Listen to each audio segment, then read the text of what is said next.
नमस्कार दोस्तों, back to our channel. Friends, मैं सबका अपने चैनल स्टॉक्स फॉर लाइफ पे बहुत स्वागत करता हूँ। टीएफएल फैमिली डे नंबर से पता है कि शाम को हमारी एक वीडियो आती है स्टॉक फटाफट या फिर न्यूज़ फटाफट, जहाँ पे वीडियो एक चर्चा ने कौन स्टॉक में क्या न्यूज़ आ रही है और क्या बेस्ट बैंक लेवल इमर्ज हो रहा है।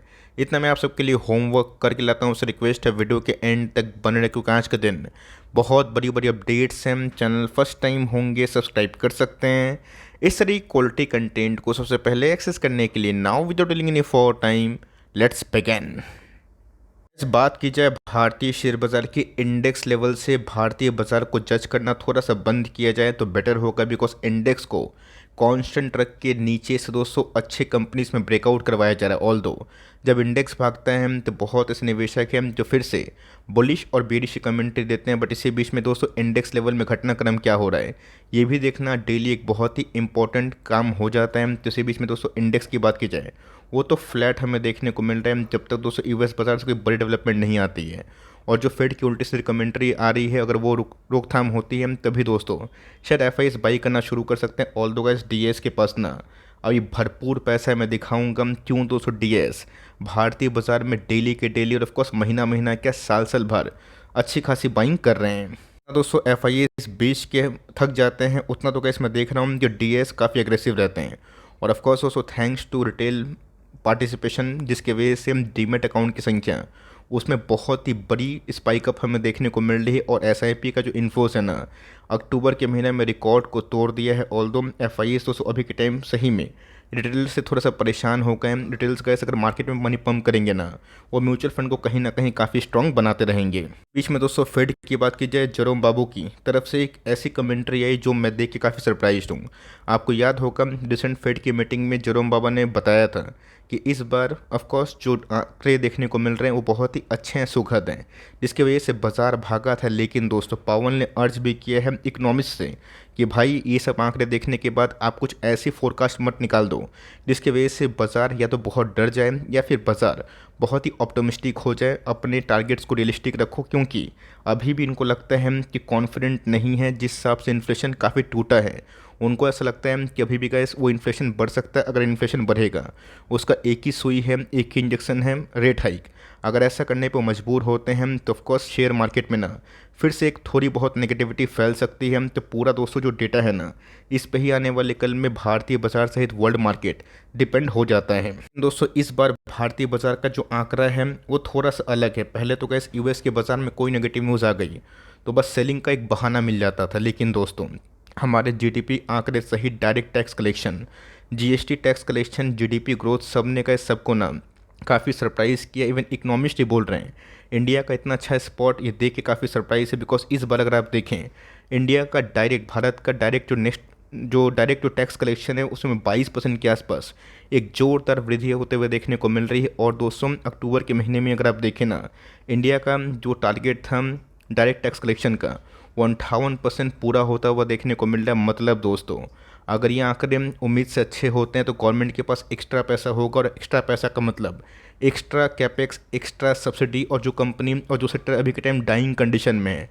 शायद गवर्नमेंट उनको थोड़ा सा रिलीफ भी प्रदान कर दे। इस बीच में दोस्तों मैंने क्या बताया कि भारतीय बाजार में जो स्ट्रॉन्ग इन्फ्लोज है ना, यही रीज़न है कि म्यूचुअल फंड का हाथ काफ़ी मजबूत है। आपको याद होगा अगर आप चैनल को 1 साल 2 साल 3 साल से देख रहे हैं, इस बात की भविष्यवाणी मैंने कहा इस प्रीवियस 1 डेढ़ साल के डेटा के देखने की बात करी और एक ही बात बताया कि जिस हिसाब से म्यूचुअल फंड का आंकड़े बढ़ रहे हैं, ये कैसे रिकॉर्ड हाई पे है। और ये कैसे मैं नहीं बोल रहा हूँ, all India mutual fund association की बात की जाए उनके तरफ से आंकड़े देखने को मिल रहे हैं जो कैसे इक्विटी म्यूचुअल फंड में ना 19,000, बाप रे 20,000 करोड़ के आसपास इन्फ्लोज देखने को मिल रहे हैं। और यही रीज़न है दोस्तों जहाँ पे एफआईएस की इतनी तगड़ी मार को भी भारतीय बाजार आराम से झेल रहा है। लग रहा है दोस्तों कि जो होल्डिंग एफआईएस के पास है, ये सब आंकड़े देखने के बाद कहीं पब्लिक उसको छीन ना ले।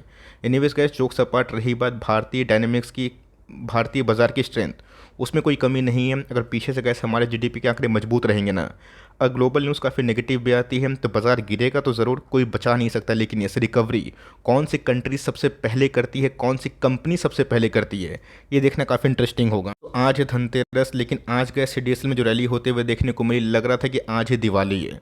आपको याद होगा मैंने गैस ऐसे दिवाली पिक इस कंपनी को बहुत बार, इवन पिछले कुछ समय से गैस आपको मेरे मुंह से इस कंपनी के बारे में थोड़ा सा ज़्यादा सुनने को मिल रहा होगा। शायद बहुत लोग मज़ा भी आ रहा होगा जिनके पास शेयर है। और बहुत लोग परेशान भी हो गए होंगे कि क्यों कवर करूं, लेकिन दोस्तों कवर करने के पीछे वजह है, डिस्पाइट कि इस बार थोड़ा सा नंबर्स ऑफ डीमेट अकाउंट थोड़ा स्लो खुले अक्टूबर के महीने में, बट उसके बावजूद भी सीडीएसएल और बीएसई में अंधाधुंध तेजी हमें देखने को मिल रहा है। मतलब दोस्तों सेंटीमेंट जब ठीक होता है ना, नेगेटिव या फिर कुछ प्लस माइनस भी बाजार उसको अनदेखा कर देता है। सिर्फ अल्टीमेट टारगेट है नहीं दोस्तों, मुझे लगता है अगर आप उसको 2-3 साल और होल्ड करेंगे तो अच्छे पैसे बनेंगे। अब जो चिल्लाते हैं कि सर प्रॉफिट बुकिंग जोन दीजिए, प्रॉफिट बुकिंग जोन दीजिए, देखिए दोस्तों अल्फ़ा निकालना सीखिए। अगर मैं आपको इधर पे बोलूँ कि अभी के टाइम बड़ा निवेश करिए तो अल्फ़ा कहाँ मिलेगा आपको? बेचने के लिए कम से कम इसका भाव ना 2500-3000 के आसपास होना चाहिए, तभी दोस्तों बड़ा पैसा बना पाएंगे। कितना पॉसिबल है? नहीं दोस्तों, पॉसिबल हो भी सकता है, नहीं भी हो सकता, बिकॉज बाजार कब कोई शेयर को कहाँ तक ले जाए किसी के हाथ में नहीं। लेकिन दोस्तों हम लोग ना एक सिंपल डायनामिक्स को फॉलो करते हैं, वो क्या है? डिसिप्लिन। डिसिप्लिन सही रहेगा तो हम लोग भ्रमित नहीं होंगे। अब जिनका टारगेट बहुत ही लंबा है वो माइंड नहीं करेंगे कि शेयर डबल हो गया, 20-30% गिर भी जाए, क्या फ़र्क पड़ता है, बट फ्रेश एंट्री का सोच समझ के करिएगा। रही बात, इनके नंबर्स बहुत ही स्ट्रॉन्ग थे जिसकी वजह से कंपनी बहुत भागी है, और एक समय का ऐसी वही कंपनी थी जिससे बहुत लोग को चिर हो गया था। आज प्राइस में तेज़ी आ गई तो बहुत लोग को लगाव हो चुका, और इसलिए कैसे बोलता हूँ ना, बिजनेस को फाइंड आउट करना सीखिए। आज की बात की जाए तो जी हाँ दोस्तों, वीडियो को अगर आपको पसंद आ रही है तो प्लीज़ लाइक करना मत भूलिएगा, बिकॉज आपका लाइक मुझे काफ़ी मोटिवेट करता है। और एक इंपॉर्टेंट चीज़, अगर आपको लगता है कि सीडीएसएल, बीएसई, पॉलीकैब, वीबीएल ये सब हाथ से निकला है, तो कौन कौन सी कंपनी अभी भी रडार पे है जिनके पास पोटेंशियल तो काफ़ी मजबूत है, नंबर्स भी ठीक आ रहे हैं, बट सेंटीमेंट उन सब सेक्टर में थोड़ा सा हावी है, लेकिन देर सवेर बाउंस बैक होगा तो बताइएगा, तो मैं कोशिश करूँगा इसकी जो नेक्स्ट वीडियो है जो रात में आती है उसको कवर किया जाए। बजाज फाइनेंस की बात की जाए, फ्लैट था। मैंने आपको बता दिया ना कि जब तक भारतीय बाजार निफ्टी और सेंसेक्स लेवल से फिर से नहीं चढ़ेगा ना, डीमेट अकाउंट फिर से स्लो कैटेगरी में जाएगा। आप सबको अच्छे से पता है कि भारतीय बाजार को जो दूर से देखते हैं वो इंडेक्स को ही फॉलो करते हैं, और इंडेक्स में अगर उछाल नहीं आएगा, निफ्टी के टॉप 20 कंपनी में उतनी उछाल नहीं आएगी। लेकिन दोस्तों इस कंपनी के फंडामेंटल्स काफ़ी मजबूत हैं। आप देखिएगा कि निफ्टी अगर भागना शुरू करेगा ना, 20-22-24 का हो जाएगा, तो डीमेट अकाउंट जो 26 लाख हुए ना इस बार, वो बढ़ के 30-35 लाख भी जा सकते हैं। मतलब पूरा का इस जो खेल है ना, जो नए निवेशक हैं, जो न्यू कमर्स हैं, जिनको बाजार में थोड़ा कम आइडिया है और जो सिर्फ सेंसेक्स और निफ्टी को ही समझते हैं कि पूरा बाजार है, उनकी संख्या ही बढ़ेगी। रही बात दोस्तों रेस्ट, बाजार की मर्जी की बात है, बाजार सुप्रीम में हम लोगों का एक ही काम है कि अच्छी कंपनी को होल्ड करें, बिकॉज सब्र का फल मीठा होता है। और नंबर्स के बाद कंपनी भागी तो ज़रूर थी, बट निफ्टी में जो थोड़ी वीकनेस हमें देखने को मिल रही है, इससे ये भी थोड़ा सा डेंट खाया। एचडीएफसी बैंक, आईसीआईसीआई बैंक, सब में थोड़ी बहुत करेक्शन हुई। कंपनी अच्छी, आपके पास अगर होल्डिंग पावर लंबी है ना, ऐसी कंपनी को लॉस में नहीं निकालिएगा तो सही है, छोटा मोटा प्रॉफिट बुक करने से बचें, और 3 साल 5 साल का हॉरिजन रखें। इसी की बात की जाए तो नंबर्स कैसे लगे? नंबर्स काफ़ी अच्छे हमें देखने को मिल रहे हैं, लेकिन दोस्तों लास्ट टाइम ना, लास्ट क्वार्टर में एक एडजस्टमेंट था जिसकी वजह से बीएसई के प्रॉफिट में काफ़ी उछाल दिखाई दिया था। प्रॉफिट बिफोर टैक्स देखें, एक्सेप्शनल आइटम पहले देखें, तो नंबर्स मोरलेस ओके ओके टाइप से, बहुत ख़राब नहीं तो बहुत सॉलिड ऐसे हैं वो नहीं। आपको दोस्तों एडजस्टमेंट देखना पड़ेगा। इस लेवल पे गैस आपको मेरा आंसर पता है कि मैं क्या करने की सलाह दूंगा, एकदम अवॉइड। डजंट मैटर कि यहाँ से भाग के 4-5 के 10 चला जाए, लेकिन एक सेंसिबल बाइंग जोन भी बहुत ही इंपॉर्टेंट है, बिकॉज पिछले कुछ समय से एक तरफा रैली से काफ़ी मुझे डर लगता है, बिकॉज थोड़ा का करेक्शन होना ज़रूरी है। आपके पास एग्जिस्टिंग होल्डिंग है तो आप चाहें तो कंटिन्यू कर सकते हैं। न्यू सुपरमार्ट की बात की जाए तो ऑफकोर्स का इस नंबर्स के बाद बहुत ही डलिश कंडीशन हमें देखने को मिल रही है, बहुत ही लंबा कॉन्सोलेशन फेज देखने को मिल रहा है। बट पीछे से गैस मैंने दिखाया ना कि कैसे, कल ही के दिन वीडियो बनाया था कि कैसे जो निफ्टी की बड़ी कंपनीज है, और खासकर निफ्टी टॉप 100 कंपनीज में बड़े बड़े एलआईसी को छोड़ के इंश्योरेंस कंपनी उसको बाई कर रहे हैं। दोस्तों मुझे ऐसा लगता है कि आने वाले कल में बिजनेस अगर 10-15-20 साल टिकेगा तो पैसे बढ़ेंगे। अब डिपेंड करता है कि हॉरिजन कितना है। कभी कभी गाइस ऐसा होता है कि 1-2 साल होल्ड करने के बाद कुछ हाथ में नहीं आता है, और हम लोग अपने ऊपर संदेह करते हैं कि हम लोग अच्छे इन्वेस्टर है या फिर नहीं। अब जो गाइस अगर आप बड़े बड़े म्यूचुअल फंड का पोर्टफोलियो देखेंगे ना, उसमें ऐसा नहीं कि मिड कैप और स्मॉल कैप नहीं है, मिड कैप भी है, स्मॉल कैप भी है। अगर आप हाइब्रिड फंड को देखें, बट लार्ज कैप में गैस उनकी होल्डिंग सबसे ज़्यादा होती है। तो क्या वो पागल है? नहीं दोस्तों, पागल वो नहीं है। उनको पता है कि जब बाज़ार में क्राइसिस आती है ना, जो स्टॉक डबल ट्रिपल हुआ है वो 80% 70% गिर भी सकता है। इसीलिए गैस बेटर होता है जब फ्रॉथ निकल जाए, जब सब लोग भागने की कोशिश करें, तो वहाँ पे अपनी एसआईपी को बढ़ाइए।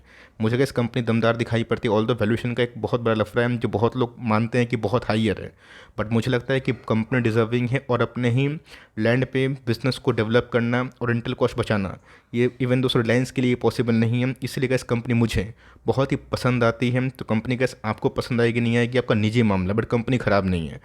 अगर मैं अपनी बात बोलूँ तो मैं तो गैस इसको ऐड भी करना चाहूँगा, और ऑफ कोर्स मैं इसको कंटिन्यू तो हमेशा करूँगा। जैसे की बात की जाए फिनोमिनल आउटस्टैंडिंग नंबर्स के बाद ऐसे बहुत निवेशक हैं, मतलब एनालिस्ट की बात की जाए, एक्सपर्ट्स की बात की जाए, उनको गैस इस बार ऑपरेटिंग मार्जिन उतने खास नहीं लगे। ऑपरेटिंग मार्जिन दोस्तों कम करना ही कंपनी के हाथ में होता है कि कैसे कंपनी कॉस्ट कटिंग मेथड से अपने ओपीएम को कंट्रोल कर सकती है। हमने बहुत जगह पे बीएससी और सीडीएसएल में भी यही कहानी देखी थी। बट यस, कंपनी के टॉप लाइन कैसे बढ़ रहे हैं इस पे गैस फोकस होना चाहिए। मुझे लगता है कि इस साल के एंड तक ये थोड़ा सा कॉन्सोलेशन फेज में जा सकता है, लेकिन यस 2024 से गैस शायद एक नई रैली भी हो सकती है। बिकॉज अर्निंग के पॉइंट ऑफ व्यू से मुझे कंपनी बहुत ज़्यादा अट्रैक्टिव लग रही है। ऑल्दो गवर्नमेंट कंपनी है तो डंकी छोटे बताना कि ऐसे ही गवर्नमेंट करेगी ये पॉसिबल नहीं है। बट अगर आप थोड़ा सा इस चीज़ को एडजस्ट कर सकते हैं तो कंपनी मुझे दमदार दिखाई पड़ती है। की बात की जाए एस एक्सपेक्टेड दोस्तों नंबर्स की बात की जाए इनलाइन तो थे, बट एस्टिमेट को बीट नहीं करने की वजह से आज 6% डाउन था। बट जैसे ही कैसे कंपनी डाउन हुई ना, वैसे हमें एट द एंड में रिकवरी भी देखने को मिली है। गैस एक चीज़ देख के काफ़ी हैरानी होती है, एक दो गैस आईपीओ आए थे, मैं नाम नहीं लूँगा बिकॉज सबका अपना मर्जी है। किसी को कंपनी अच्छी लगती तो मैं क्यों किसी को ख़राब अपना कमेंट दूँ। लेकिन इसमें देख रहा था एक कंपनी में अचानक से आज गिरावट हुई जो हाल फिलहाल में आईपीओ आए थे, और जेफरीज ने गैस उसको अपग्रेड कर दिया। कंपनी सीधा लोअर सर्किट से अपर सर्किट में फ्रीज हो गई। ये गैस बहुत इंटरेस्टिंग है कि कंपनी का प्रॉफिट है ही नहीं, बट बस बुलिश कमेंट्री है। और जो कंपनी गैस एक एक हज़ार करोड़ के आसपास प्रॉफिट करती है उस पर लोग संदेह करते हैं। ऑफकोर्स गैस सेम हालत आईटीसी में भी थी। आईटीसी ने क्या कमाल किया आपको अच्छे से पता है। माइक्रो फाइनेंस बिजनेस गैस काफ़ी पीक पकड़ रहे हैं, और माइक्रो फाइनेंस में गैस कंपनी अगर थोड़ा सा और अच्छा काम करती है ना, इनके मैनेजमेंट थोड़ा अच्छा काम करते हैं, तो कंपनी का टॉप लाइन भी अच्छा कर सकती है। और मेरा ऐसा मानना है कि कंपनी को लॉस में मैं बेचने की सलाह नहीं दूंगा, उल्टा आप चाहें तो उसको होल्ड करना प्रेफर कर सकते हैं। इनकी बात की जाए एकदम दोस्तों सोने के जैसी कंपनी हमें देखने को मिलती है टाइटन और मुथूस। जिनको दोस्तों सोना में निवेश नहीं करना है, मैं यही दो कंपनी जनरली थोड़ा सा सलाह करता हूँ। रही बात कंपनी के फंडामेंटल्स की, ये बहुत ही रॉक सॉलिड है। गैस 2000 के नीचे कंपनी गई थी, फटाक से रिकवरी हमें देखने को मिली थी। उस समय तो गैस लोग 1500 के बारे में और ये सब चार्ट बता रहे थे। बट क्या हुआ, ये बाजार है, सबको सरप्राइज करता है। कंपनी में अगर आप एसआईपी कमिटेड हैं तो ऑफकोर्स एकोमोडेशन जारी रख सकते हैं, लेकिन ये थोड़ी बहुत गिरावट और होती है तो अच्छी बात है। रेस्ट ये सब कंपनी का लॉन्ग टर्म में नेवर सिली कैटेगरी में आती है। पीएल की बात की जाए प्रकाश पाइप अच्छी कंपनी है दोस्तों, लेकिन यस इनके सेल्स में जब तक बड़ी बढ़ोतरी नहीं होगी, अब ऐसा नहीं कि मेरे पास एक कंपनी है और कंपनी 2 ढाई 3 गुना हो गई है तो मैं इसके बारे में सिर्फ अच्छा ही बोलूँ। यस प्रॉफिट से मैं बहुत खुश हूँ, मैं बहुत ही इंप्रेस्ड हूँ। बिकॉज कॉस्ट कटिंग मेथड से और लो इन्वेंट्री होने की वजह से कंपनी के प्रॉफिट लाइफ टाइम हाई पे, लेकिन कंपनी को सेल्स पे काफ़ी ध्यान देने की आवश्यकता है। कंपनी का सेल्स में काम करती है ना, तो मेरा ऐसा मानना है कि टॉप लाइन बढ़ने से कंपनी और भी अट्रैक्टिव जोन पर जाएगी और कंपनी के प्रॉफिट और बढ़ेंगे। ऑल दो कंपनी फंडामेंटली अच्छी है, मैं इसको होल्ड की सलाह दूंगा। फ्रेश एंट्री का रिसेंट लो था ना 340, उसके नीचे आता है तो स्टैगर्ड वे बाइंग किया जा सकता है। अगर नहीं आता है लेट इट गो, बाजार में बहुत सारे ऑप्शंस हैं। इसकी बात की जाए ये भी गैस आपको पता है कि कैसी कंपनी है जो इथेनॉल की इंस्टॉलेशन में इतना अच्छा काम कर रही है, और नंबर्स भी काफ़ी इनलाइन थे। और उसके बाद कंपनी 600 के आसपास ट्रेड कर रही है। इसमें गैस कंपनी 300-350 के भाव पे चल रही थी। मैंने बहुत बार वीडियो बनाया था, पुरानी वीडियोस को देखकर वेरीफाई कर सकते हैं। उस समय लोग खरीद नहीं रहे थे, आज 600 के आसपास बोल रहे हैं। मेरा ऐसा मानना है कि 530 के नीचे ही एक बाइंग लेवल इमर्ज हो सकती है, और उसके जितना नीचे मिले सही है। इन सब लेवल पे गैस एमओएस नहीं है, भागने का पोटेंशियल तो कोई कंपनी में ज़रूर है अगर वो ब्रेकआउट देती है तो, लेकिन कहाँ तक जाएगा वो देखना भी काफ़ी इंटरेस्टिंग है। 530 के नीचे आता है, 500 के आसपास आता है तो ठीक है। अगर आपको भी खरीदने का मन है तो 10 स्टॉक खरीदने की ताकत है, 2 शुरुआत कर सकते हैं। अगर आपके पास 100 स्टॉक खरीदने की ताकत है, अब 10-20 शुरुआत कर सकते हैं, लेकिन रिमेनिंग पैसे आपके पास होने चाहिए। बाजार थोड़ा अगर घूमता है, थोड़ी बहुत मुनाफा वसूली होती है, तो इन सब कंपनी में फटाक से गिरावट होगी, बट बाउंस बैक भी होगी अगर फंडामेंटल्स में अर्निंग का तरीका है तो। पाइप्स की बात की जाए आज इनके नंबर शेड्यूल थे। आज तो गैस मैं देख रहा था कि बहुत सारी कंपनीज के नंबर शेड्यूल थे।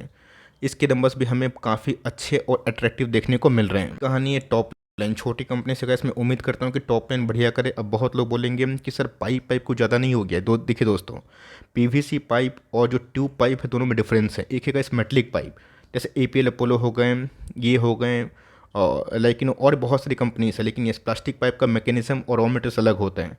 तो कंपनी ने गैस अच्छा नंबर पेश किए हैं, ऑलरेडी गैस काफ़ी रनअप हुआ है।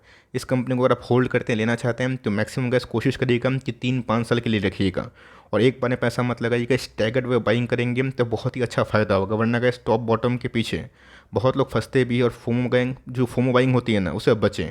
और जब कंपनी गिरती है तो उससे भी गैस अब घबराएं ना, कंपनी को सही भाव पे कॉन्सोलेशन फेज में खरीदते हैं तो पैसे ज़्यादा बनते हैं। केबल्स की बात की जाए एज एक्सपेक्टेड दोस्तों नंबर्स में वीकनेस हमें देखने को मिली, तो सीधा दो स्टॉक 150 से 160 से 600 के पास जा सकता है। वो 600 से गिर के 400 के आसपास भी आ सकता है। इसलिए कैसे मैं बोलता हूँ कि फोमो बाइंग मत करिए, डजंट मैटर जो कंपनी हमें अच्छा लगे या फिर अच्छे पैसे बना के दे। हम लोग को अच्छे से पता था कि 400-450 के बाद जो रैली हो रही है वो पंप अप रैली है, लेकिन यस वो नंबर्स में सपोर्ट नहीं करी, जिसकी वजह से फिर से लोअर सर्किट में फ्रीज है। ये कंपनी खराब हो गई? बिल्कुल भी नहीं। कंपनी को दोस्तों आपको प्राइस जज करना पड़ेगा कि आप उस कंपनी को कितना टका प्राइस दे सकते हैं। जब हमने इसको ग्रैब किया था 10-12 का पी था, अच्छा 20 का पी, और कंपनी के नंबर्स काफ़ी अच्छे थे। अब देखते हैं कंपनी नेक्स्ट क्वार्टर में कैसे करती है और कब तक लोअर सर्किट अनफ्रीज होता है। अच्छी बात यह है कि 95 करोड़ के आसपास एक बड़ा project by the government of eastern railways मिला है, तो एक बहुत ही अच्छी बात है। तो ऑफकोर्स कंपनी को लॉन्ग टर्म होल्ड करने का कोई हर्जा नहीं, लेकिन यस थोड़ा सा करेक्शन अगर और होता है तो वहाँ पे गैस और भी थोड़ी बहुत बाइंग हो सकती है। फोम के बारे में बहुत लोग पूछ रहे हैं, तो ऑफकोर्स गैस मैट्रेस की किंग कंपनी है। आप कोई भी गैस स्लीपवेल का मैट्रेस ले लें या फिर मैक्सिमम जो मार्केट शेयर अगर आप देखें ना, तो कंपनी गैस उसमें एक लीडर है। बहुत ज़्यादा गैस म्यूचुअल फंड का इस कंपनी में भरोसा है। मैं देखता हूँ कि बहुत ऐसे म्यूचुअल फंड है जो शीला फोम में एसएफएल में अपना स्टेक लेके बैठे हैं, तो कंपनी का इस वही 2018 के पीक है ना, उसके लगभग ट्रेड करते हुए देखने को मिल रही है, जो स्ट्रॉन्ग बेस और सपोर्ट बनता हुआ देखने को मिल रहा है। लो मार्जिन की वजह से कंपनी के थोड़े बहुत डेंट लगे हैं, बट कंपनी की जो बिज़नेस है उस पर काफ़ी पकड़ है। और मेरा ऐसा मानना है कि अगर आप मैक्सिमम मार्केट शेयर को जाए ना देखने, उसमें गए शीला फोम स्लीपवेल बहुत ही चर्चा वाला ये बिज़नेस है। और रिसेंटली गए मुझे नाम याद नहीं आ रहा है, एक छोटी कंपनी को उन्होंने एक्वायर भी किया था। अगर आपको नाम याद होगा तो प्लीज़ कमेंट बॉक्स में बताइएगा, अभी दिमाग में नहीं आ रहा है। बट कंपनी अच्छी, अगर आप इसको लॉन्ग टर्म होल्ड करते हैं तो उसमें कोई हर्जा नहीं है, बिकॉज मुझे लगता है कंपनी का जो एक्जिस्टेंस है ना वो लॉन्ग टर्म तक भारतीय बाजार में ज़रूर रहने वाला है। वर्धना की बात की जाए, नंबर्स की बात की जाए, उसके बाद दोस्तों कंपनी की जो हालत हमें देखने को मिल रही है, ऐसे कोई बड़ी गिरावट दिखाई नहीं दे रही। याद होगा दोस्तों जब ये 70 के आसपास था, 67 के आसपास था, मैंने उस समय कमेंट्री दी थी, टारगेट 100 के आसपास था। एक्जैक्टली 100 के लेवल के बाद थोड़ा डाउनसाइड हमें देखने को मिल रहा है, और मैंने गैस उस समय एंटिसिपेट भी किया था 88 से 82 के आसपास कंपनी फिर से घुसने का मौका देगी। तो ये लेवल्स याद रखिएगा। अगर इस बीच में खरीदने का मौका मिल रहा है और लॉन्ग टर्म के लिए कमिटेड है तो इस कंपनी को फॉर लॉन्ग टर्म बाई करना 82, 88, 80 के पास ख़राब नहीं है। बट यस आपका नज़रिया लंबा होना चाहिए, और थोड़ी बहुत करेक्शन से पैनिक करते हैं तो थोड़ा सा और भी करेक्शन अगर होता है तो ठीक है, उसके बाद खरीदा जा सकता है, बट लॉस में कैसे बेचने की सलाह आपको नहीं दूंगा। इसकी बात की जाए तो ऑफकोर्स का काफ़ी स्टेबल नंबर्स इस बार देखने को मिल रहे हैं, बट यह सेंटीमेंट एकदम लाइफ टाइम लो पे, जिसकी वजह से कंपनी काफ़ी अंडर परफॉर्म कर रही है। कंपनी का पीक बनता है तो लोग खरीदते हैं किसी भाव पे, इसलिए इसमें ना फोमो में बाइंग करने की सलाह नहीं देता हूँ। और आपने वीडियो में ये बात बहुत बार सुना होगा, उसके बाद का पीपल डंप वाला फीलिंग करते हैं।